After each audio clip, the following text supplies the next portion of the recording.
एकमात्र नाम को पकड़ लो, हमारी प्रार्थना मान लो। लोक परलोक में जो सुख चाहिए वो सब नाम से प्राप्त हो जाएगा। देखो, इसमें चिंता नहीं करनी भगवान ने अपनाया कि नहीं अपनाया, इसकी भी परीक्षा नहीं करनी। भगवान ने अपनाया कि नहीं अपनाया, इसके लिए हमें ढूंढने की जरूरत नहीं। भगवान से भी बलवान भगवान का नाम है, उसको हम पकड़े। बात समझना। गोस्वामी जी कह रहे हैं, जोगुना विराग कलयुग है, अष्टांग योग का फल है परमात्मा में समाधिस्थ हो जाना। कोई बिरला योग का प्रयोग परमात्मा समाधि के लिए करता है। नहीं, आप देख लीजिए, हम जो योग करते हैं उसका उद्देश्य क्या है? अनुलोम विलोम कपालभाति जो भी करते हैं उसका उद्देश्य क्या है? शरीर स्वस्थता। ध्यान से देखिएगा, शरीर स्वस्थता का उद्देश्य क्या है? भोग, समाधि नहीं। जो अष्टांग योग का फल है समाधि, कलयुग में नहीं रह गया। कोई बिरला होगा, हम ये नहीं कहते भगवान की सृष्टि में ऐसा नहीं हो सकता, होंगे, कोई बिरले होंगे, लेकिन प्रगट में देखने में जो आता है वो योग का प्रयोग शरीर स्वस्थता और शरीर स्वस्थता का प्रयोग भोग। आप देख लीजिए, गोस्वामी जी कहते हैं कि अब मैं देख रहा हूं कलयुग ने अष्टांग योग में भी अपना प्रवेश कर लिया, जिससे योग का फल जो चित्त वृत्ति का निरोध करके परमात्मा में समाधिस्थ होना है गया। कोई बिरला होगा। फिर कह रहे हैं न विरागु, वैराग्य, क्या वैराग्य रह गया है? जो वैरागी महापुरुष पीछे हुए हैं, अब वैराग्य क्या रह गया? क्या वैराग्य रह गया है? केवल नाम मात्र का वैराग्य रह गया। वैराग्य किस बात का है? रुपया है, पैसा है, कपड़ा है, भोजन है, मकान है, व्यवस्था है, नाम मात्र का वैराग्य रह गया। वैराग्य किस बात का? जिसके जीवन में भगवान के सिवा कुछ नहीं है, राग त्रिभुवन में कहीं वस्तु व्यक्ति स्थान में नहीं, उसे वैराग्यवान कहते हैं। जो लोक परलोक के समस्त भोगों के सानिध्य में भी भोगने की इच्छा नहीं, उसे वैरागी कहते हैं। गोस्वामी जी कह रहे हैं, मुझे वैराग्य में भी दम नहीं दिखाई दे रहा कि भगवत प्राप्ति करा सके, क्योंकि वैराग्य में पाखंड का प्रवेश हो गया। कलयुग ने पाखंड का प्रवेश करवा दिया। कोई बिरला वैरागी, सच्चा वैरागी, भगवान की सृष्टि में कमी नहीं होती, कोई बिरला सच्चा वैरागी होगा जिसका वैराग्य भगवान के लिए है। नहीं तो वैराग्य भी दिखावे पे आ गया है, पाखंड में आ गया है। न जप, माला में हाथ है और बातें कर रहे हैं, माला रुक नहीं रहा, वो चल रहा है, और बातें जबान से हो रही और साथ चल रहे हैं। क्या जप हो रहा है? किसका जप हो रहा है? जप तो तब माना जाता है जो जप कर रहे हैं वो हमारे ध्यान में है, वही हम सुन रहे हैं, वही हम बोल रहे हैं, उसे जप माना जाता है। 3 बातें जप में होनी चाहिए। जो हम जप रहे हैं वही सुन रहे हैं, वही हमारे ध्यान में है। राधा तो दिखाई दे रहा है, राधा लिखा, सुनाई दे रहा है राधा, और हम बोल रहे हैं राधा, और फिर एक मन का सकिला, फिर राधा, फिर एक मन का सा, वो जप।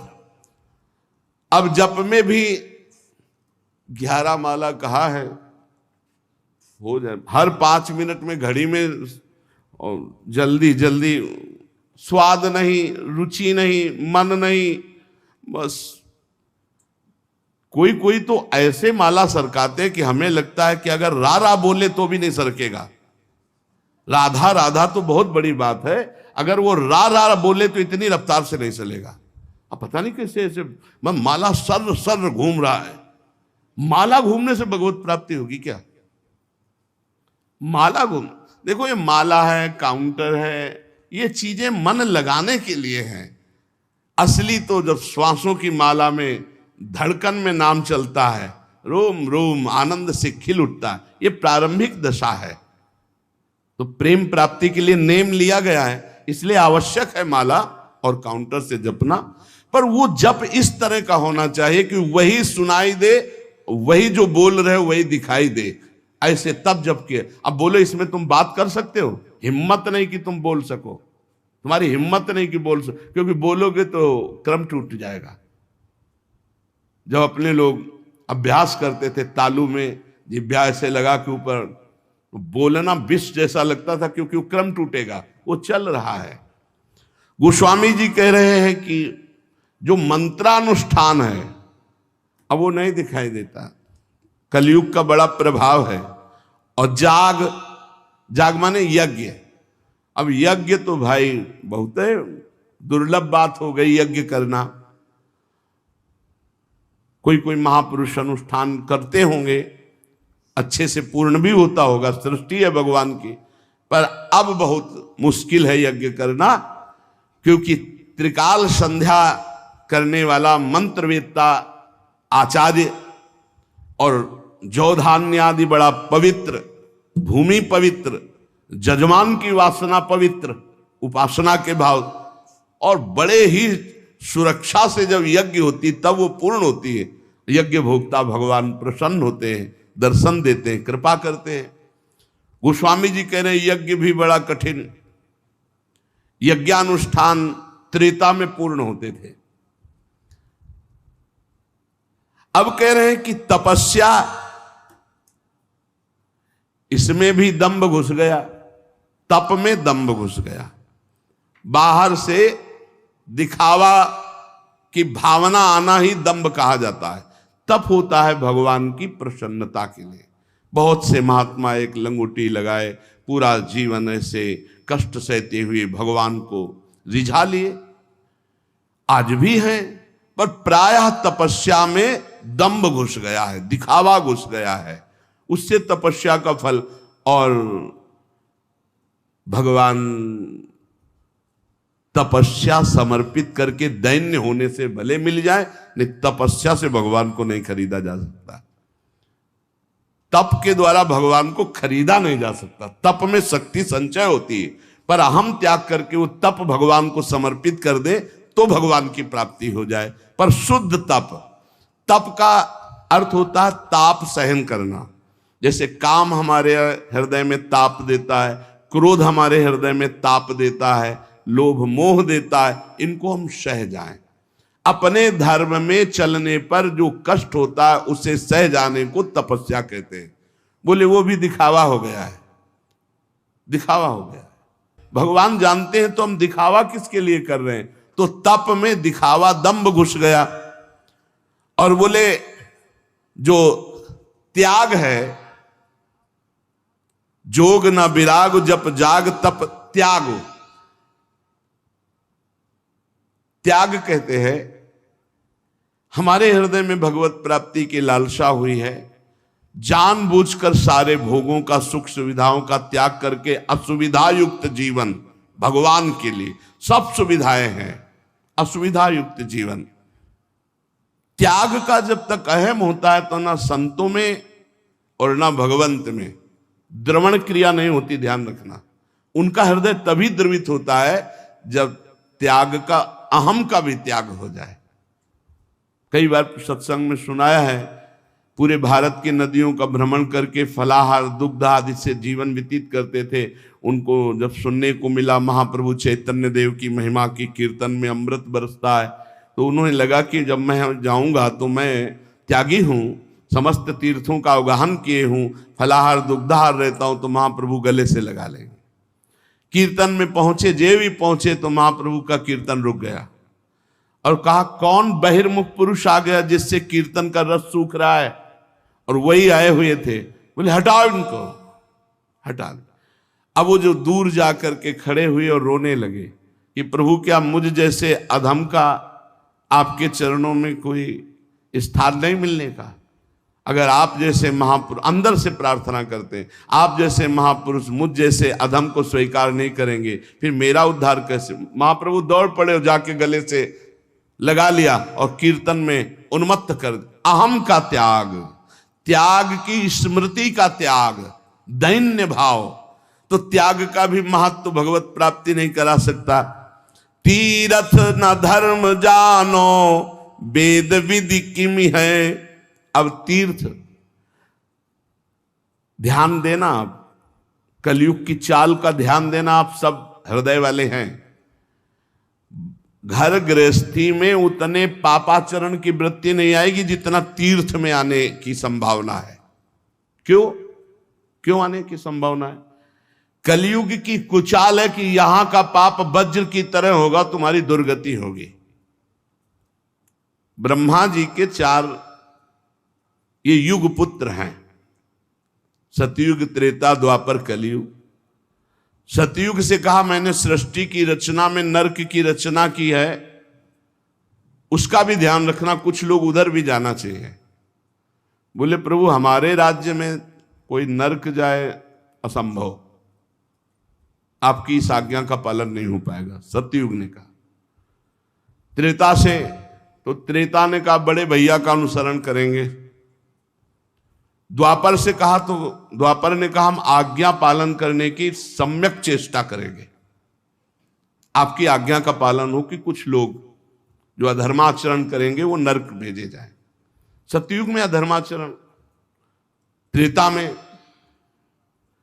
कलयुग से कहा तो उनका बड़े भैया ने जैसे साफ जवाब दे दिया आपको कि हमारे राज्य में भूल चूक से कोई चला जाए नहीं, नरक नहीं जाएगा। तो वही हम उत्तर देते कि हमारे राज्य में भूल चूक से कोई स्वर्ग या परम पद चला जाए, सबको नरक भेजेंगे सीधे। कलयुग सीधे आओ फुल नरक, चिंता मत करो महाराज, आज्ञा का पालन हम करेंगे। हर जगह तीर्थयाटन में व्यसन, व्यभिचार, छल, कपट, चोरी ये निषेध है, पर लोग तीर्थयाटन में जाकर के ऐसे अपराध ज्यादा कर देते हैं। नशा करना, व्यभिचार करना, चोरी करना, क्रोध करके लड़ाई कर लेना, किसी तीर्थवासी को पीट देना, अपमान कर देना, ऐसे बहुत तरह से। वेद विधि किम है। अब वेद विधान तो वो समझे जो शास्त्र स्वाध्याय करे, जो खूब महापुरुषों का संग करे, वो जान पाता है क्या करना चाहिए क्या नहीं करना चाहिए। तस्मात् शास्त्रम प्रमाणम ते कार्यो व्यवस्थित हो। अब यहां फुर्सत नहीं है मोबाइल से, टेलीविजन से, पेपर से, संसार की बातों से, तो कौन पढ़े योग वासिष्ठ, कौन पढ़े भगवत गीता की टीका, कौन पढ़े श्रीमद् भागवत महापुराण, कौन पढ़े वेद के सिद्धांत। तो कैसे पता चलेगा जीव का कर्तव्य क्या है, क्या करना चाहिए क्या नहीं करना चाहिए। ऐसा नहीं वैदिक सिद्धांत को जानने वाले नहीं हैं, पर बिरले कोई। तो भगवत प्राप्ति इसमें भी बड़ी कठिन। गोस्वामी जी कहे तुलसी सो पोचना भयो है, नहीं हुए है कहूं। अब मैं तुमसे अपनी बात कह रहा हूं कि मेरे जैसा पामर कोई न हुआ है ना है। पहले तो बताया इन सब से अब भगवत प्राप्ति नहीं होने वाली, ध्यान दे लो। बहुत बढ़िया सिद्धांत, ये सब शास्त्रों का सिद्धांत, हृदय सम्मत सिद्धांत को स्वामी जी कह रहे। जोग ना विराग जप जाग तप त्याग व्रत तीरथ ना धर्म जानो, वेद विधि किम है। अब व्रत की पूछो तो कोई बिरला ही व्रत का नियम। एक बार हमने वर्णन किया था कि दशमी को ये और एक बार, और द्वादशी को एक बार, और एकादशी को तो पूरा या तो निर्जला रहो या एक बार जल फल फूल जो कुछ थोड़ा सा ग्रहण कर लो। अब तो जानते हो कैसे व्रत होते हैं, कूटू का और सिंघाड़े का। जैसे कूटू के पकौड़ा बन रहे हैं, सिंघाड़े के हलवा बन रहे हैं, समा के खीर बन रही, और क्या क्या पकवान बन रहे हैं। बाल भोग अलग, राजभोग अलग, शयन भोग अलग। भैया ऐसे व्रत तो रोज रहे तो बढ़िया चकाचक है। नहीं, व्रत का मतलब है उपवास, तो उपवास पूरे दिन कुछ नहीं, शाम के समय जल फल कुछ ले लिया नहीं, पार पूरा उपवास करके निर्जला। एक कोई भी व्रत रहो तो ऐसे थोड़ी है कि पुआ पकौड़ी और सब इधर उधर के जोड़ बटोर करके कि वही खाना पीना। अरे मर जाओगे क्या एक दिन के लिए। व्रत रहो तो शाम से हर व्रत में मंगल विधान होता है। जो हम जलते हैं, जो भूख से व्याकुल होते हैं, उससे हमारे पाप नष्ट होते हैं। अब ऐसा व्रत नहीं रह गया, डकार आ जाए और दिन चाहे ना आवे, व्रत के दिन जरूर डकार आवे। इतना बड़ा तरबूज फल भी तो डकार आ जाए पक्का। व्रत किस बात का? दबा दबा के फल फूल हो सब मिष्ठान हो सब पा रहे हैं। अब बोले व्रत है तो भाई ऐसे व्रतों से भगवत प्राप्ति नहीं होती। व्रत रहा जा गया है, शास्त्रों में वर्णन है, आप देखो पयो व्रत का वर्णन है, चंद्रायण व्रत का, कृच्छ व्रत का, बड़े बड़े व्रत का। अब कौन सा व्रत रह गया है? अब रसेंद्री का व्रत रह गया है। एक पत्ता मुख में रख लेते हैं माता जी, अपर्णा नाम पढ़ गए, तब भगवान शिवपति रूप में प्राप्त, तब भगवान की प्राप्ति। व्रत ही तो तुलसीदास जी कह रहे हम तुम्हें बता दें, हम सब तरह से पामर हैं। हे देखो महापुरुषों का हृदय। तुलसी सो पोच ना भयो है, नहीं हुए है कहूं, मेरे जैसा पामर न कोई है और न कोई होगा। सोचे सबया के अग कैसे प्रभु क्षमी है, मेरे तो न डरू, मुझे कोई डर नहीं है भाई। क्यों? तुमने क्या पा लिया कि तुम्हें डर नहीं? बोले रघुबीर सुनो साची कहो, औरों से नहीं, सीधे भगवान से कह रहे। खल अन खई है तुम्हें सज्जन ना गमई है। दुष्ट लोग इस बात से प्रसन्न होंगे, अब देखते हैं इसकी कौन सी दशा होगी।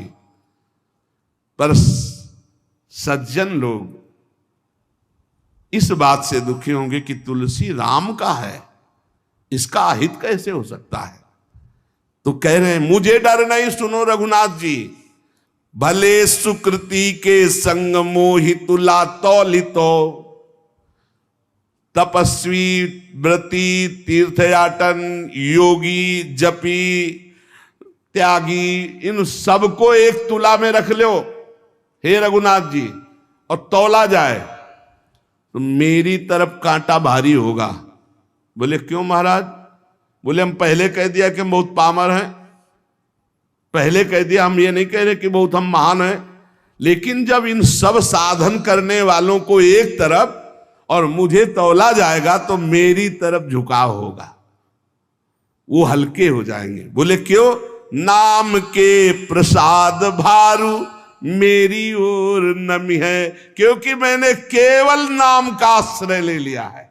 ये खास बात, केवल नाम का आश्रय लिया, तो जो अन्य सब साधनों का फल एक तरफ तौला जाए या अन्य सब साधन करने वाले एक तरफ हो, और तुलसीदास जी कहते हैं मुझ पामर को एक तरफ रखा जाए, तो रघुनाथ जी को साक्षी करके कहते हैं वो कांटा हमारी तरफ झुकेगा। बोले क्यों? बोले मैंने नाम का प्रभाव, नाम को रात दिन नाथ हूं ना अपनायो, लोक झूठी है परिपय, प्रभु ते प्रबल प्रताप प्रभु, नाम को पायो नाम चारु चिंतामणि, उर करते न खसई हो, अब लो नसानी अब ना नसई हो। एक सेकंड भी नहीं जाने दूंगा अब बस ये दो अक्षर मेरे जीवन है, माई बाप है, रात दिन प्रभु का नाम, इसलिए मेरी जय हो गई।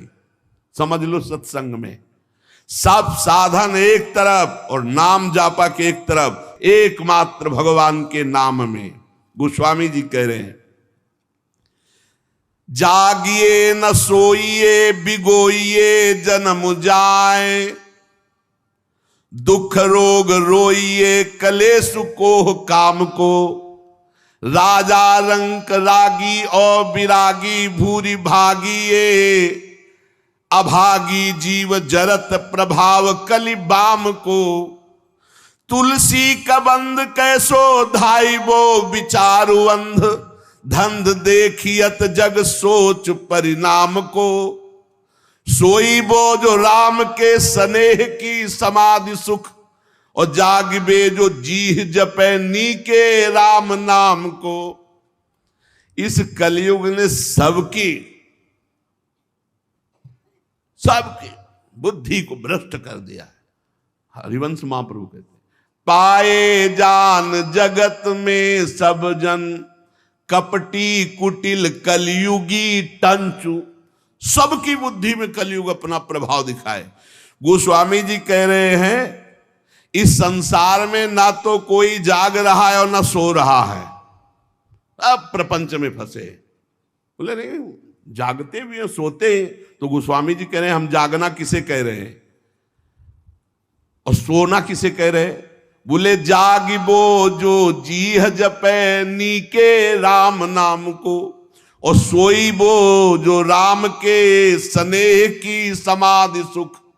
सोना किसे कहते हैं? भगवान के चिंतन में डूबा हुआ आनंद मगन कब निद्रा में चला गया फिर जगा भगवान के चिंतन, इसे सोना कहते हैं। बोले संसार के जीव न सोना जानते हो न जागना। और जागना किसे? जब चेतना में है तो हर समय जबान से नाम जप कर रहे हैं। गोस्वामी जी कह रहे ये कलयुग है, जीवन का जीवन पूरा व्यर्थ नष्ट कर रहा है कलयुग। मनुष्य के दुख शोक रोग रो रहे हैं, जिंदगी बर्बाद हो रही, काम क्रोध क्लेश ये सब के हृदय में बाढ़ आ रही है। राजा रंक रागी विरागी भागी अभागी सबको कलयुग ने अपने में ग्रसित कर लिया है। कुटिल कलयुग का ऐसा प्रभाव है कि सबको अंधा कर दिया है। वह धंधा दसेंद्री जनेंद्री का, ईमानदारी से देख लो, खूब बढ़िया खाने को मिले भोगने को मिले, अंधा कर दिया। ना ये चैन से सो पा रहे हैं ना जाग पा रहे हैं। चैन से सोना है भगवान का चिंतन करते हुए, भगवान के चिंतन में सोना, और जागना है रात दिन नाम चल रहा है, यही जगना है। गोस्वामी जी कह रहे हमारे ऊपर कलयुग होश में नजर मत डाल देना। सुनिए कराल कलिकाल भूमिपाल तुम जाय घालो चाहिए कायदों राखे ताय को। ए महिपाल हो तुम, कलयुग तुम्हारा राज इस समय फैला हुआ है, तुम राजा हो मानते हैं, तुम सबको नष्ट कर रहे हो ये भी जानते हैं, सबको बुद्धि भ्रष्ट। सब में कौन बचा है? जो सोता है भगवान का चिंतन करके, जगता है भगवान का चिंतन करके और हर समय नाम जप करता रहता है, उसके ऊपर कलयुग का प्रभाव नहीं पड़ेगा। सुनिए कराल कलिकाल भूमिपाल तुम जाय घालो चाहिए कायदो राखे ताय को। जिसको तुम नष्ट करना चाहो उसे कोई बचा नहीं सकता भगवान के सिवा। अरे बुद्धि बदल दी महाराज परीक्षित की, जो गर्भई में भगवान का दर्शन किए थे, मरा हुआ सांप ऋषि के गले में ऐसे विनोद में डाल दिए। वो विनोद है, वो समाधिस्थ महात्मा है, इतने बड़े पूज्य महात्मा, उनके गले में एक मरा हुआ सांप डाल दिया। बुद्धि खराब कर देता है कलयुग। गोस्वामी जी कह रहे देखो मैं कोई अहंकार से नहीं कह रहा, ए कलयुग हाँ तो दीन दूबरो बिगारो ढारो रावरो ना मैं हूं ते हूं ताहि को सकल जग जाहि को। वैसे बहुत दीन हूं बहुत दूबरा हूं, पर ऐसा मत समझ लेना मैं बहुत बड़े का हूं। ए कलिकाल साची कहो कलिकाल कराल में ढारो बिगारो तिहारो कहा है। काम को कोह को लोभ को मोह को महिषोवान प्रपंच रहा है। हौ जगु नायक लायक आज पे मेरी ओ टेव कुटेव महा है। जानकी नाथ बिना तुलसी जग दूसरों सु करी हो ना हाहा है। तू अपना इतना प्रभाव बढ़ा लिया, सारे जगत को काम क्रोध लोभ कपट मोह हिंसा दंभ पाखंड मदिरा पान मांस खाना व्यभिचार करना फैला दिया तूने। पर मैं हाहा तेरे से नहीं खा सकता। मैं रघुनाथ जी कहूं देख तू मेरा कुछ नहीं बिगाड़ सकता। क्यों? भागीरथी जलपान करो और नाम द्वय राम के लेत नितय हो। मोको न लेनो न देनो कछु कल भूल न रावरी और चितय हो। रोज भगवान का गंगा जल पान करता हूं चरणामृत, और जितना बना 2-4 नाम जप कर लेता हूं। कलयुग होश में हमारी तरफ देख मत लेना तुम। जान के जोरी करो परिणाम तुम्हें पछतई है पै मैं न भितई हूं। तुम्हें बता दे कि अगर हमारी तरफ देखा कुछ उपाय किया हमारे नष्ट करने का, तो मेरा तो कुछ बिगड़ेगा नहीं, मैं डरूंगा नहीं, लेकिन हो सकता है तुम्हारा बिगड़ जाए। बोले कैसे? बोले ब्राह्मण जो उगल्यो उर्गारी हो त्यों ही तिहारे हिये ना हितई हो। महामहिम गरुण जी ने जब एक भोजन आहार एक जगह लिया तो उसमें एक ब्राह्मण भी आ गया, ब्रह्म ऋषि। तो आंख पैदा हो गई गरुड़ जी के तालू पे, तत्काल उगल दिया। बोले समझ लो जो भगवान का भजन करते तो गरुड़ जी नहीं लील पाए तो एक कलयुग तू क्या बिगाड़ लेगा। भगवान का चरणामृत पान करता हूं, दो चार जो बना वो राम राम जप लेता हूं क्योंकि मैं रघुनाथ जी का हूं। ये ठसक रोज भगवान का चरणामृत पान जो करता है और जो नाम जप करता है कुछ नहीं बिगड़ेगा। जीते विनायक शुभ अशुभ विघ्न, सेवक जी महाराज, जीते विनायक शुभ अशुभ विघ्न करे नहीं कोई, विघ्न करे नहीं कोई, डरे कलिकाल कष्ट भय, हरे सकल संताप हरस हरिनाम जपत जय। जो भगवान नाम जप कर रहा है उसकी सदा जय होती है। नाम जप करो, रोज भगवान का चरणामृत पियो, प्रिया प्रीतम का चरणा, ये गंगा जल क्या है? गांगम वारि मनोहारि मुरारि चरणच्युतम त्रिपुरार शिरश्चारि पापापहारि पुनातुमाम। कई बार सत्संग में कहा चरणामृत का नियम ले लो, बिना चरणामृत के भोजन मत करो। पहले चरणामृत जाएगा प्रभु का तब भोजन पाएंगे, ऐसा नियम लिए हो। सुबह होते ही पहला बात होनी चाहिए चरणामृत अपनी जिह्वा पे जाए। भागीरथी जल पान करो और नाम द्वय राम के लेत नितय हो। देखो बोले जो बना हमसे दो चार बार नाम ले लेता हूं, भगवान का चरणामृत पीता हूं, गंगा जल पीता हूं। ए कलिकाल हमारी तरफ देख मत लेना, और नहीं देखेगा कलिकाल। नाम जब चल रहा है बुद्धि भ्रष्ट नहीं होगी, नहीं भ्रष्ट कर देगा। कलिकाल ने बुद्धि को भ्रष्ट कर दिया। बिना धर्म के, बिना भगवत भजन के पशु की तरह जीवन व्यतीत हो रहा है। ना मुख में तेज है, ना हृदय में दया है, वही असत आचरण फैलते चले जा रहे हैं। सबसे प्रार्थना है अगर इस कलिकाल में परम सिद्धि प्राप्त होती है तो केवल नाम जप से प्राप्त होती है, मान लेना। ये शास्त्र सम्मत बात कहते हैं। कृतयुगे ध्यायते विष्णुम तेतायाम यजते मखई द्वापरे परिचर्यायाम कलौ तद्धरि कीर्तनात्। कलयुग केवल नाम आधारा, सुमिर सुमिर नर उतरे पारा। गोस्वामी जी महाराज कह रहे हैं मैंने भगवान के नाम के बल से विजय प्राप्त कर ली कलयुग पर, माया पर। मेरे जाति पात ना चाहो काहू की जाति पात, मेरे को काम को ना हूं काहू के काम को। लोक परलोक रघुनाथ ही के हाथ सब भारी है, भरोसो तुलसी के एक नाम को। अति ही अयाने उपखानो नहीं बूझे लोग, साही को गोत गोत होत है गुलाम को। साधु कह असाधु कह भलो कह पोच, सोच कहा का काहू के द्वार पर हो, जो हो सो हो राम को। ये बात विजय प्राप्त करवा देगी माया पर और कलयुग पर। कह रहे हैं मुझे किसी की पंक्ति में जाना है या किसी को बुलाना है, कोई बेटी का ब्याह थोड़ी करना है। मैं किसी की भी जहां तो जात पात पूछता हूं ना, मैं अपनी जात पात, मैं ना तो किसी के काम का हूं ना कोई मेरे काम का है। ना मेरा लोक ना मेरा परलोक, मेरा सब कुछ रघुनाथ जी भगवान। मेरा लोक परलोक मेरी साधना साध्य सब मेरे भगवान। बहुत जोर की बात है। तुलसी एकमात्र केवल नाम का सहारा लिया है, नाम का। भारी है भरोसो तुलसी के एक नाम को। नाम को पकड़ लो भाई। हमारे हर प्रश्न का उत्तर नाम होता है, क्योंकि तस्मात् शास्त्रम प्रमाणम। और युग धर्म के अनुसार अगर किसी का परम कल्याण, मनोरथ की पूर्ति, लोक परलोक की मंगलमयी यात्रा, तो वो नाम से ही होगी। कह रहे मैं साधु हूं या असाधु हूं, भला हूं या बुरा हूं, जैसा हूं, मुझे किससे क्या लेना देना। मैं अपने भगवान का हूं और भगवान के द्वार पे पड़ा हूं। मैं अपनी लाडली जू का हूं, लाडली जू की शरण में पड़ा हूं। कीवे कहा पढ़िवे को कहा फल, बूझी न वेद को भेदु विचारे। स्वार्थ को परमारथ को कलि कामद, राम को नाम विसारे। खूब वेद पढ़े हो, शास्त्र पुराण पढ़े हो, लेकिन नाम जप नहीं कर रहे हो तो कुछ नहीं होने वाला, ध्यान रखना। ये कई शास्त्रों में पढ़ा है, गोस्वामी जी भी कह रहे हो, ये खास हृदय की भी बात है।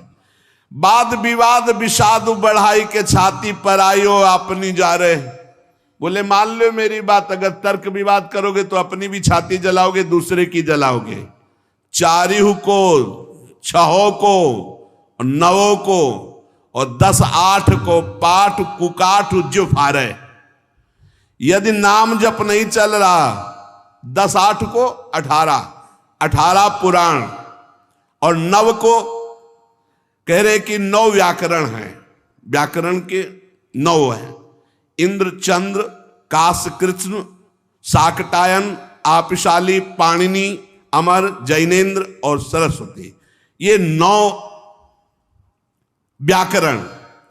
और फिर कह रहे 6 को 6 शास्त्र, और फिर कह रहे चारियों को, चारों वेद को। 4 वेद, 6 शास्त्र, 9 व्याकरण, 18 पुराण, ये सब कंठस्थ हो और नाम जप नहीं है तो गोस्वामी तुलसीदास जी कह रहे भगवत प्राप्ति नहीं होगी। आप पक्का समझ लीजिए। इसीलिए ये बचपन से सब शास्त्रों का जहां तक बना गुरु कृपा से स्वाध्याय और मार्गों का चलना सब छानबीन के, तब हम तुमसे कहते हैं राधा राधा राधा बोलो, कोई अंधविश्वास से नहीं कहते।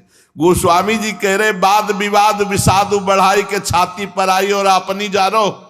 तर्क वितर्क वाद विवाद करके अपना हृदय जलाओ, दूसरे का हृदय जलाओ, तुम्हें जैसा मनावे।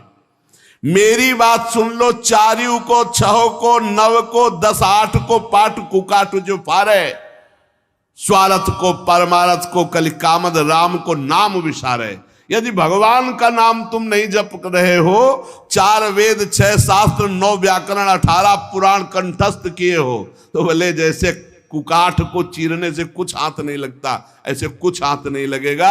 इसलिए सबसे प्रार्थना है, और जो साधन बने तो करो, लेकिन नाम को मत छोड़ो। अगर नाम साधन में अपने ले आए, राधा राधा राधा, कृष्ण कृष्ण, हरि राम कृष्ण जो जप रहे हो, पक्का भगवत प्राप्ति हो जाएगी, चाहे जो हो, चाहे जैसे हो। इसलिए सत्संग का सार, जितना बन सके अपने आचरणों को सुधारो, भोजन सुधारो, दूसरों का मन वचन कर्म से अहित मत करो, हित करो और नाम जप करो। इसी जन्म में भगवत प्राप्ति हो जाएगी। वो चैप्टर ही हमारा नहीं है, हमारा मार्ग अध्यात्म मार्ग है। चाहे गृहस्थ हो, चाहे विरक्त हो। एक पत्नी व्रत धारण करने वाला गृहस्थ ब्रह्मचारी ही माना जाता है। जो केवल संतानोत्पत्ति के लिए गृहस्थ क्रिया करता है, उसे ब्रह्मचारी ही माना जाता है। नाम जप करते हुए अतिथि सेवा, परिवार का पोषण, वो साधु ही माना जाता है। हमारे मन में जो भोगों की स्फुरणा होती है, उसके कई कारण होते हैं। एक तो होता है संचित पाप राशि जो पूर्व में जमा है, प्रायः इसी से भोग स्फुरणाएं होती। दूसरा संग से होती। आपकी पाप राशि से स्फुरणा ना हुई तो कोई भोगी पुरुष ऐसा मिला, परमाणु होते हैं। पूज्य श्रीधर बाबा की कुटिया में जब जाते थे, आप सच्ची मानिए, घुसते ही ऐसा लगता जैसे मशीन फिट कर दी गई हो। मंत्र एकदम रफ्तार से चल पड़ता।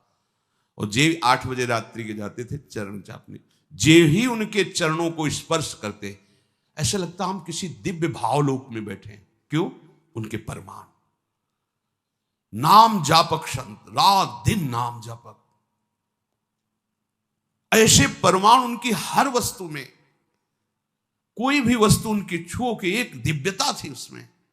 ऐसे ही जैसे वो रात दिन भजन में लगे तो उनके हर वस्तु में परमाणु, ऐसे ही रात दिन जो भोगों में लगे उनकी हर वस्तु में भोग के परमाणु हैं। सावधान, उनके आसन पर बैठना, उनकी थाल में पाना, उनका स्पर्श होना, उनका संभाषण होना, उनसे मित्रता करके उनका चिंतन करना, ये भोगों को बढ़ावा देना होगा। इसी को विपरीत देखो, संतों के प्रति उनके समीप बैठना, उनका जूठन पाना, उनको देखना, उनसे संभाषण करना, भजन का बढ़ावा होगा। देख लेना, पूर्व संचित पापों से जो स्फुरणा होती है, उससे बहुत सहजता में बचा जा सकता है, लेकिन प्रगट कुसंग से जो स्फुरणा होती है, इससे बचना बड़ा कठिन होता है। पूर्व पापों से स्फुरणा सबके हृदय में होती है, जब तक भगवत साक्षात्कार नहीं हो जाता। वो बार बार आकर्षित करता रहता है संसार का राग। और अगर कहीं कुसंग मिल जाए, फिर क्या कहना है, फिर तो जो स्फुरणा थी संकल्प बनेगा, संकल्प क्रिया बन जाएगी, क्रिया होते ही अध्यात्म अंतर्ध्यान हो जाएगा, अध्यात्म मार्ग ही नहीं रहेगा। इसलिए कर्म राशि की तो तुम चिंता मत करो, उसे तो भस्म करने के लिए शरणागति समर्थ है, लेकिन कुसंग से बचने के लिए तुम्हारे ऊपर पूरा भार है। कुसंग से तुम बचो। बरुहल बास नरक करताता, दुष्ट संग जनि दे विधाता। गंगा किनारे भ्रमण जब कर रहे थे तो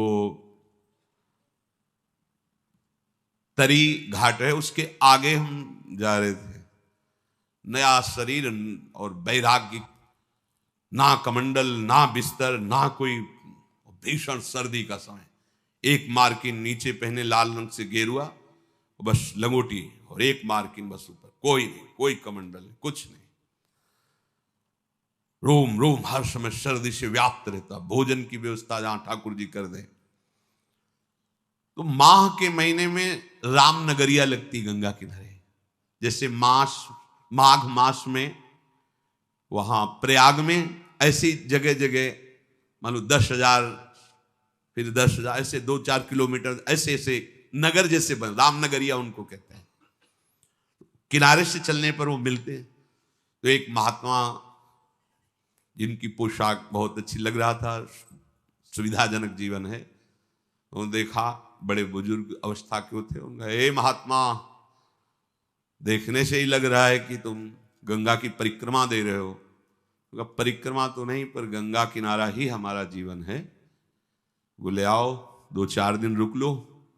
पूरा रामनगरिया सब अलग अलग तंबू लगे, जैसे प्रयागराज में ऐसे बड़ी व्यवस्था, बड़े ऊंचे ऊंचे ऐसे गद्दे और तंबू, क्योंकि बहुत सर्दी गंगा किनारे तो और पड़ती है।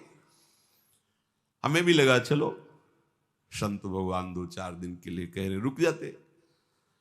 जो ही रुके 12 बजे कितने प्रकार के भोजन, खीर, ये वो, जहां रोटी भी नसीब नहीं हुआ। हम कहा चलो भगवान की बड़ी कृपा, 2-4 दिन जो है दोपहर में पाया। रात्रि में उन्हीं के पास शयन किया, बड़ा तंबू था, ऐसे हो ऐसे। दूसरे दिन सुबह 8 बजे के करीब जलेबी का भंडारा था, फिर राजभोग अलग। खूब ऐसे पुण्यात्मा जन करते रहते हैं। पास में और भी ऐसे शिविर लगे थे उनके निज जनों के। तो उनमें से एक प्रणाम योगी है, वो जलेबी का भंडारा संतों के लेकर, वो स्वयं लेके आए, पवाया। और कुछ भी हम कब भेंट लेते नहीं, पर जलेबी प्रिय वस्तु, मीठा खूब अच्छे से अच्छा, पहले ये था कि पता ले आज मिला है, कई दिन ना मिले, कभी गैस की गोली नहीं खाली पड़ी, चाहे जितना पालो, 2 दिन 4 दिन नहीं मिला, सब बच गया। अब जीव ही पा करके थोड़ा ही समय हुआ, पहले दिन का राजभोग, दूसरे दिन का ये बाल भोग जलेबी। वो जलेबी बाल भोग का राजभोग जैसा है, गरम गरम जलेबी, जैसे नशा चढ़ता है ऐसे दिमाग में बस। तो उनमें एक बहुत सरल और वास्तविक साधु स्वभाव के थे, वो केवल सेवा में ही रहते थे महंत जी की। उनसे हमने पूछा, वह वृद्ध थे, हम कहा कल से आज तक हमारी भावना में बड़ा परिवर्तन हो गया। तो उनका, महाराज क्षमा करना, आप जिस मार्ग में चल रहे हो वो ये मार्ग नहीं है, वो ये मार्ग नहीं जो आप स्वीकार कर लिए। हम कहा अच्छा, तो सोचा 1-2 दिन। बोले नहीं महाराज, आप नहीं समझ रहे हो। और बताया कि जो जलेबी खवाई वो कैसे आचरण कैसा। बस कुछ उठाना धरना तो था, ले 2-3-4 दिन जहां भूखे रहे अपने आप ठीक हो गया। अन्न का कुसंग, व्यक्ति का कुसंग, ये परमार्थ की राह को भटका देता। उपासक को सदैव ये देखना चाहिए कि मेरे मन की स्फुरणा कहां है, प्रियालाल के प्रति है, भोगों के प्रति। यदि भोगों के प्रति हो रही तो त्रुटि कहां है, पूर्व पाप संस्कार से हो रहे हैं या कहीं कुसंग हो रहा है। पूर्व पाप संस्कार स्फुरणा देगा, ना कि आपका नाश, ध्यान रखना। और कुसंग स्फुरना ही नहीं देगा, नाश कर देगा। इसीलिए बल उभल बास नरक करता था, दुष्ट संग जनि दे विधाता। साधक ये बातें समझ नहीं पाता है, फिसल करके ऐसे गिर जाता है। बहुत सावधानी की आवश्यकता है। हर समय अध्यात्म मार्ग पर आपकी दृष्टि बनी रहे। देखो, यदि साधक सावधान नहीं रहेगा तो फिर नया कर्म बना, फिर पुरानी स्फुरना और नया कर्म मिलकर के नवीन चक्र की रचना, जन्म मरण की। इसीलिए मुक्त होना बड़ा कठिन हो जाता है। यदि आप, बहुत ध्यान देने योग्य बात है, शरणागत होकर भजन कर रहे हो, अध्यात्म पर दृष्टि रखें, तो चिंता मत करो, आपकी पूर्व कर्म राशि ये भगवान आचार्य नष्ट कर देंगे, कटी कर्म बंधन से। पर यदि आप नवीन कर्म फिर वैसे ही कर रहे हैं तो विश्वास मत रखना कि पीछे का और आगे का दोनों जोड़ करके भोगना पड़ेगा। पीछे की कर्म राशि तब नष्ट होती है जब अवलो नशानी अब ना नशे हो। आज तक किया, पर आज के बाद चाहे प्राण निकल जाए, आज के बाद नहीं। निहाल हो गए, आज ही निहाल हो गए, आज ही निहाल हो गए। हम तो हम सर्व पापे भ्यू मोक्षयिष्यामि, मेरे सरकार बोल रहे हैं, प्रभु बोल रहे हैं। पर यदि ऐसा कि नए कर्म भी क्रियमाण भी पापाचरण हो रहा है, फिर नहीं, सिद्धांत काम नहीं करे, फिर पीछे का लागू हो जाएगा। फिर आप कहोगे कि अध्यात्म में उन्नति नहीं हो रही, कोई लाभ नहीं मिल रहा, कोई सुख नहीं मिल रहा, क्योंकि आप गलती कर रहे हो। चलनी में गैया दुहे और दोष दैव को दे। देखो, आपके पीछे के कर्म प्याज जैसे बदबू वाले हैं, जमा है गोदाम में। ऊपर से यदि केसर और कपूर लाद दिया जाए तो केसर और कपूर की गंध प्याज को नष्ट करके अपना प्रभाव दिखा देगी। नाम जब कीर्तन कथा वार्ता, यह है केसर कपूर। लाद दो अपने पूर्व पाप के ऊपर, भगवान नाम का वजन सब दब जाएगी, उसकी दुष्प्रवृत्तियां नष्ट हो जाएंगी। अगर कहीं वायु का झोंका चले और कपूर खुला रह जाए तो उड़ जाएगा, फिर प्याजे की गंध रह जाएगी। माया का झोंका चला और आप अपने यश कीर्ति में, अपनी बड़ाई सम्मान प्रतिष्ठा में, भजन में कमी, मान सम्मान प्रतिष्ठा में बह गए तो उड़ गया कपूर। अब बचा प्याज है, उसकी दुर्गंध शुरू हो जाएगी। कितना महापुरुषों ने सूक्ष्मता से अनुभव किया है। इसलिए ध्यान रहे कि इस माया की वायु का प्रवेश आपके हृदय में ना होने पर नहीं, दुर्गंध ही रह जाएगी, केसर कपूर की गंध नहीं रह जाएगी।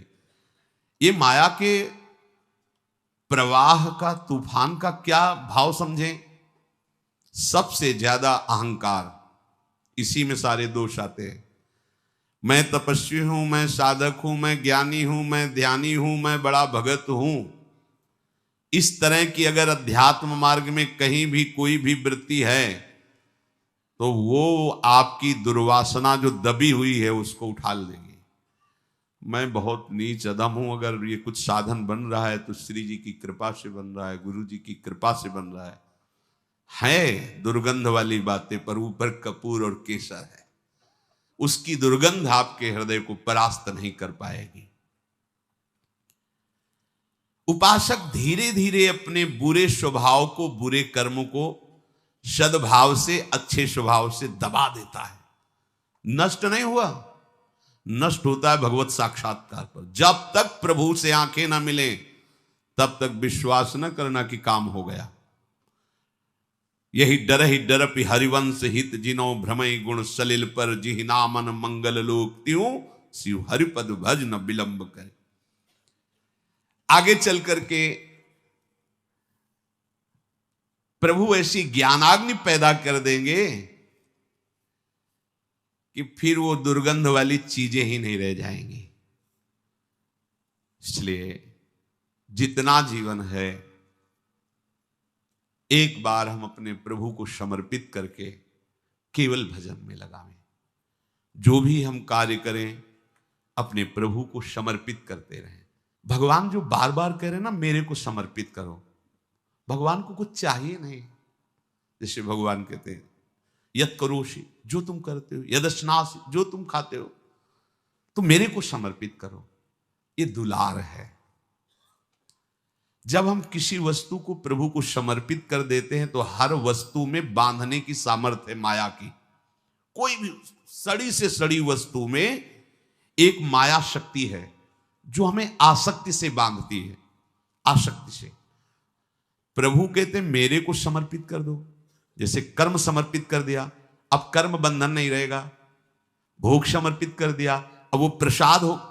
प्रभु तुम्हारे भले के लिए कह रहे हैं कि जो प्रभु को समर्पित कर दिया जाता है वो निर्विकार हो जाता है। बात समझो। ये भगवान तो कहते हैं कि सब तुम मेरे लिए, अगर नहीं समर्पित करोगे तो दुर्गति को प्राप्त होगे। भगवान तो नाराज होकर बोल रहे हैं। नाराज नहीं, उस वस्तु का प्रभाव है। कोई भी कर्म, कोई भी यहां की वस्तु सब बांधने वाली है। समझो, पहले सब बांधते, कोई भी व्यक्ति सब बांधता है। अपने राग से सब मुझे बांधते हैं। अगर प्रतिकूल हुआ तो द्वेष से बांधते हैं। यहां कोई मुक्त करने वाला नहीं है। एक एक वस्तु, एक एक व्यक्ति, एक एक परिस्थिति केवल बांधती है। और हम साधना कर रहे हैं मुक्त होने की। कैसे करें? भगवान करे चुपचाप जो कर्म करो मेरे को समर्पित करो। इसका रहस्य क्या है? वो कर्म तुम्हें बांध नहीं पाएगा। शरीर स्वस्थ रहे, खूब भोग भोगू, मनमानी हमारी चाह पूर्ण हो, यही हमारा लक्ष्य है। देख लो, शरीर में कोई कष्ट ना हो, इंद्रियों का जो भोग जब चाहूं मिल जाए और मन चाही भोग सामग्री इकट्ठा कर लूं, इतना ही लक्ष्य है प्रत्येक मनुष्य का। अगर कोई इससे ऊपर उठाए तो अध्यात्म मार्ग का पथिक है वो। भला कैसे परमानंद की प्राप्ति होगी? अज्ञान से। अज्ञान की निवृत्ति से परमानंद की प्राप्ति है। बड़ा मजाक का विषय बन गया है। पानी में मीन पियासी, मोहि सुन सुनियावे हासी। अगाध आनंद सिंधु प्रभु हृदय में विराजमान हैं। उनका मार्ग गुरुजनों ने दे दिया है। खूब सत्संग सुन रहे हैं, और हमारी चित्त वृत्ति सत्यत्व भाव भोगों में ही किए हुए। ये बड़ा हंसी का खेल है। अब अगर आप सही मार्ग में चलोगे तो एक तमाशा हमने देखा, कुआं में लग गई आग, पानी पानी सब जला और मछली खेले फाग। संतों का है एक तमाशा मैंने दे। जब गुरु कृपा हुई, अध्यात्म का प्रकाश हुआ, तो जितना विषय रस है सब जल गया। जिसमें हमारा मन मछली बना खेल रहा था, सब विषय रस जल गया। शब्द स्पर्श रूप रस गंध। अब वो मन भगवदाकार हो गया। भला पानी जल जाने के बाद मछली फाग आनंद कैसे बना सकती? अब असली आनंद। तो एक तमाशा हमने देखा, कुआं में लग गई आग, पानी पानी सब जला और मछली खेले फाग। ये परमानंद। अब तो मन परमानंद में निमग्न हो गया, क्योंकि विषय रस भस्म हो गया ज्ञानाग्नि से। देखो, हमको बिना अपने घर पहुंचे आराम नहीं मिलेगी।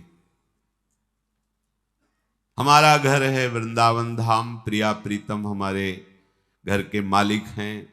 समस्त प्रेमी जन हमारे परिवार के जन हैं। यही शाश्वत घर है, यही शाश्वत परिवार है। जब तक भटकना है भटक लो, विश्राम स्थल यही है। श्री वृंदावन विश्राम।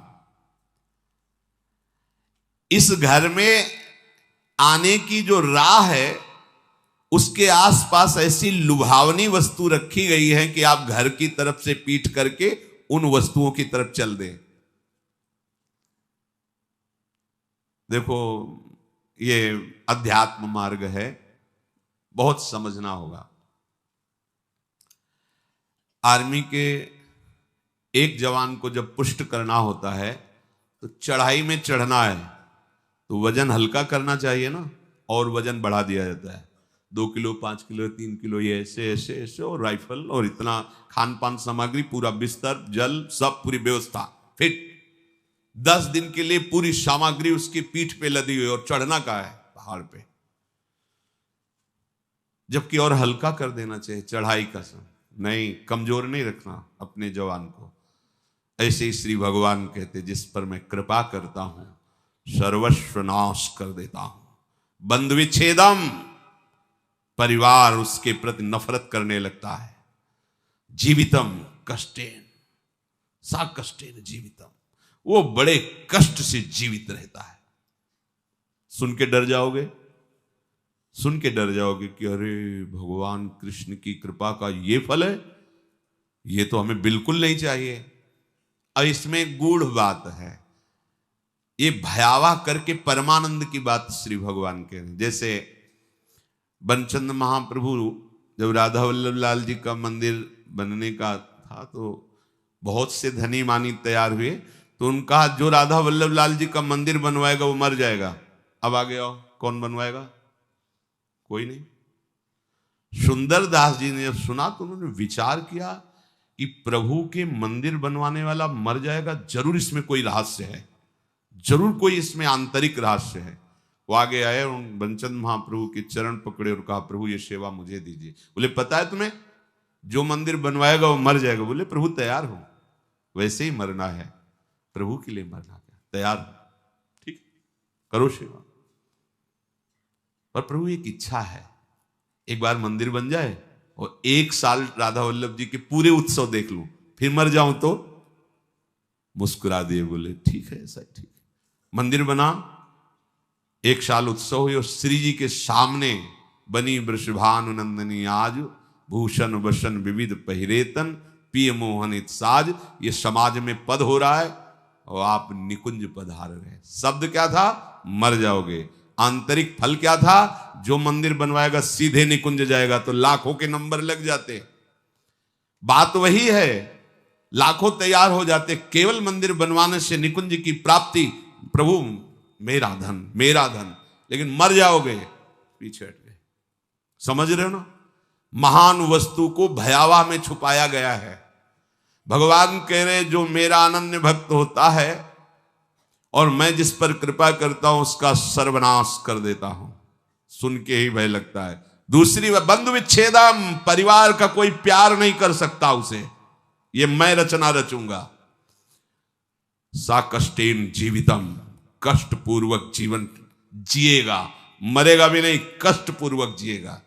अब लगता है कि प्रभु ऐसी कृपा आप मत करो, ऐसी कृपा। अब इसका आंतरिक भाव, जितने अमंगल, जितनी कामनाएं जो हमें आज तक संसार में दंड देती रही, अहम तो हम सर्व पापेभ्यो, सर्वनाश कर देता हूं। किसका? अहम तो हम सर्व पापेभ्यो मोक्षयिष्यामि मां शुचा, सर्वनाश कर देता हूं उनका जो मेरे शरणागत को स्वप्न में भी दुख देने की बात सोचे, चाहे वो कर्म हो या कोई भी हो। अगर ऐसे तो हृदय उत्साहित होता है ना, जब कह रहे हैं उसका सर्वनाश कर देता हूं तो घबरा जाते ना कि ऐसा। बंधु विच्छेदम, क्या? भाई, माता, पिता, परिवार, उसका मैं बन जाता हूं, मैं उसका भाई बन जाता हूं, मैं उसका दोस्त बन जाता हूं, मैं उसकी मां बन जाता, सारे संबंधों का पोषण मैं करता हूं स्वयं। सा कष्टेन जीवितम, वो मेरे प्रेम में व्याकुल होकर अपनी श्वासें पूर्ण करता है। ऐसा नहीं कि असाध्य रोग हो गया तो वो कष्ट से जीवित, नहीं। ये हम अंतर की बात जो प्रभु ने समझाया वो तुम्हें बता रहे हैं। नहीं, वो तो बिल्कुल ऐसे बोल दिए जिससे सब भयभीत हो जाए। बहुत कीमती वस्तु को भयावह जगह रखी जाती है। देवलोक में अमृत रखा हुआ है, वहां 2 सर्प ऐसे हैं, अपलक दृष्टि से रहते हैं। उनकी दृष्टि में जो आएगा तत्काल भस्म हो जाएगा, चाहे देवता हो या कोई हो, उनकी दृष्टि नहीं पड़नी चाहिए, क्योंकि अमृत है। कोई भी कीमती वस्तु बहुत सुरक्षित रखी जाती है, तो भगवत प्राप्ति बहुत सुरक्षित रखी गई है। हमारा घर धाम है, नित्य धाम। तो कह रहे यहां तक आने के लिए इतनी सुहावनी वस्तुएं, इतने सुहावने भोग, इतनी सुहावनी वाटिकाएं रची गई है मार्ग में कि आपको लगेगा जाना तो है ही है, थोड़ा देर विश्राम कर। बस जहां तुमने वहां रमण करने की सोची तो मार्ग गायब। जिस मार्ग में चल रहे थे घर पहुंचना है, वो मार्ग गायब। ये दिव्य मार्ग है परमार्थ, वहीं वो रम जाता है और राह अंतर जा। अब राहें नहीं रह गई, मार्ग नहीं रह गया। ये अंतर की बात कहते हैं। ये वो मार्ग नहीं कि थोड़ी देर आराम कर लेंगे, भोग भोग लेंगे, फिर चल लेंगे। भोग में गए तो मार्ग ही गायब, मार्ग ही अंतर ध्यान हो जाएगा। कहां चल रहे थे, कैसे चल रहे थे, बुद्धि काम नहीं, मार्ग ही गायब। मोक्ष मूलम गुरु कृपा, वो गुरु कृपा से मार्ग प्रकाशित होता है, प्रकट होता है। इसलिए संसार के कल्याण के लिए जो अनुभवी संत महापुरुष जन हैं, वो चीख चीख के कह रहे हैं कि घर लौटो घर, ये संसार दुखालय तुम्हारा घर नहीं है, पर राह में अटको मत और भटको मत। ये राह में ऐसे पथिक अटक जाते हैं और भटक जाते हैं जो थोड़ा मन चले होते हैं, थोड़ा मन चले अर्थात मन के अनुसार कर। इस मार्ग में मन चलों का खेल नहीं है, इस मार्ग में मन को निग्रह करना है, मन को हटा करके अपने प्रभु तक पहुंचना है। कब तक इस मन को दुलार करते रहेंगे, थक गए। कभी विचार करके तो कितना गंदा है मन यार, कहां फंसाता है, कहां लगाए हुए हैं, सोचो कहां लगाए हुए, कितनी भुलावे की खेल। ऐसे अभक्ष पदार्थ खवाता है, ऐसे अपेय पदार्थ पिलाता है, ऐसे अकृत्य कृत्य कराता है जिसे घृणा हो जाए, पर ये माया ऐसा आसक्त कि उसी में वो जीना, उसी में सुख, उसी में वो आनंद का अनुभव करना चाहता है। अनित्यम सुखम लोकमिमं प्राप्य भजस्व माम, ये अनित्य है, असुख है संसार, प्रभु का भजन करके प्रभु को प्राप्त हो। स्वयं कह रहे हैं इस अनित्य में मत फंसो, ये तुम्हें स्वतंत्रता दी गई, तुम प्रारब्ध के अधीन नहीं हो, कोई पशु नहीं हो, मनुष्य हो। प्रारब्ध शुभ अशुभ कर्मों के जो संचित हैं उनमें से कुछ परिणाम निकालकर इस शरीर को दिया गया है। आप जो चाहो कर सकते हो, घोर पाप कर सकते हो और बहुत दिव्य भजन करके भगवान को प्राप्त कर, ये स्वतंत्रता है आपकी, बिल्कुल स्वतंत्र हो। आप मनमानी आचरण कर सकते हो और आप शास्त्र के अनुसार चल सकते हो, आप गुरु की वचन के अनुसार चलकर परमात्मा प्राप्ति कर सकते हो और मन के अनुसार चलकर दुर्गति को प्राप्त हो सकते हो। पूरी स्वतंत्रता है मनुष्य जन्म में। पर ध्यान रखो, ये शरीर क्षण भंगुर है, कभी भी नष्ट हो सकता है। संसार के चाहे जितने पदार्थ और पद समेट लो, तुम्हें कभी शांति नहीं मिलने वाली। देखो आप लोग तो कुछ ही लोगों से मिलते हैं, हम बचपन से भगवान के शरणागत मार्ग में रहे, तो कानपुर महानगर है, एक से एक पदाधिकारी, धनी, फैक्ट्रियों के बड़े बड़े मालिक ऐसे मिले हैं, जिनके पीछे 10-10 गाड़ियां चल रही, लोग गनर अंगरक्षक के लिए रखे, बड़ा वैभव। और जब एकांत में मिले हैं, उन्होंने अपनी बात कही है, तो एक साधारण पुरुष से भी ज्यादा वो अशांत है। एक किसान आराम से मेहनत करके 4 रोटी खा के सो जाता है, उनको नींद भी नहीं आती। ऐसे परिवार में कलह है, वैभव इतना है, ऐसे परिवार के आचरण को देख देख के जल रहा है, अशांत हो रहा है। क्यों? फिर सिद्धांत गलत हो जाएगा। भगवान से विमुख को स्वप्न में भी शांति नहीं मिल सकती। आप लोग तो अब आपके सामने जब उतरेंगे तो आपको तो लगेगा ही कि 10 गाड़ी पीछे चल रही। इनके एक मैदा फैक्ट्री के मालिक आते थे, इनके 10 मैदा फैक्ट्री थी, कैसी उनका वैभव। पर जब एकांत में बात करते तब हृदय यही कहता, ओहो, भगवान से विमुख होने के कारण देखो सब कुछ है लेकिन कुछ नहीं है। जिसे शांति कहते हैं, जिसे सुख कहते हैं, जिसे विश्राम कहते हैं, वो नहीं। भगवत भक्त जो भजन परायण है, चरित्र में देखा गया उनके पास सही वस्त्र भी नहीं, भोजन भी नहीं, और परमानंद में डूबे, परवाह आनंद मगन, शांति। उनके हृदय में शांति क्या, उनके समीप पहुंच जाओ तो तुम शांत हो जाओगे, उनके दर्शन कर लो तो हृदय विश्राम मानने लगेगा। इसलिए तुम्हें यदि परमार्थ का, अध्यात्म का मार्ग मिल गया तो तुम बड़े भाग्यशाली हो। अब तुम्हें सावधानी ये रखनी कि मार्ग छूटने न पावे। अध्यात्म मार्ग बहुत बड़ी कृपा से मिलता है। ये हम लोग अज्ञानी हैं, पाए रतन चिन्ह्यो नहीं, दीन्ह्यो करते डाल। ये माया श्री कृष्ण की मोहे सब संसार।